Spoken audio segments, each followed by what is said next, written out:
He walked to Grand Marais once a month to get the mail, 32 miles. So that he was really an Indian. He liked walking everywhere. Anyway, and then he would carry supplies back. He could carry 300-pound packs, but he could make it to town in one day, but coming back, he'd have to camp overnight. It took him 3 days carrying 300 pounds. And they lived very on dried beans and rice, and the Indians taught him how to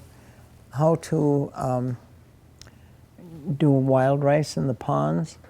And the Indians really taught my dad so much.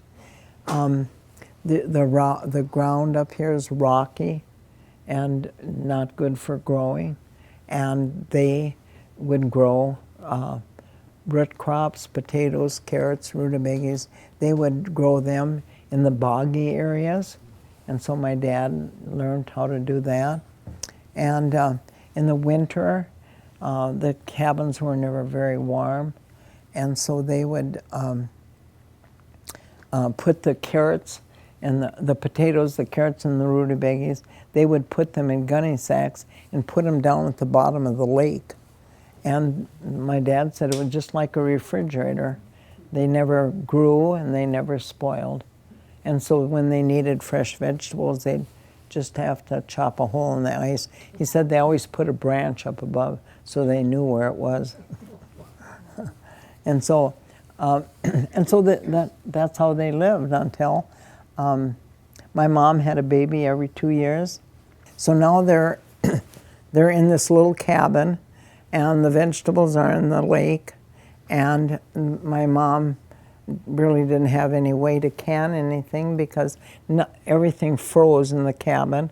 They had a wood stove, but they didn't keep it going all night. And so then as they had more children, they added on to the cabin, and they put a cellar underneath that. And oh, my mom thought that was wonderful because now she could can a lot of berries. They picked a lot of berries, and so she could can those, and then they didn't have to put the vegetables down in the lake anymore. And so she thought they were progressing.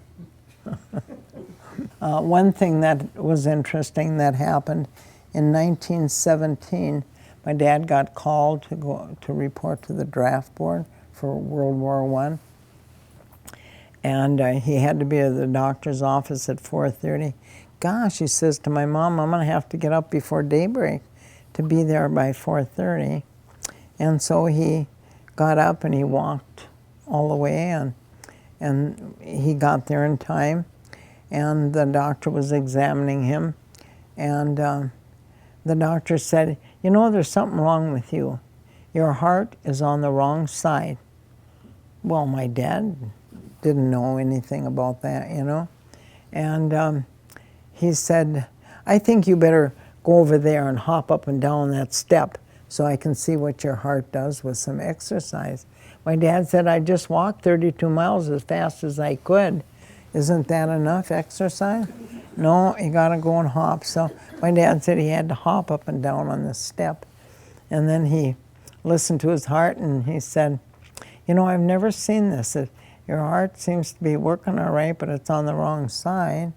And he said, you know, you're gonna be 4F. He said, you got flat feet. You're not gonna be able to walk very far.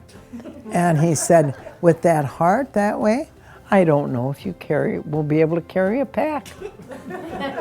So my dad was 4F. So he never had to go in the service. So I guess it was a good thing.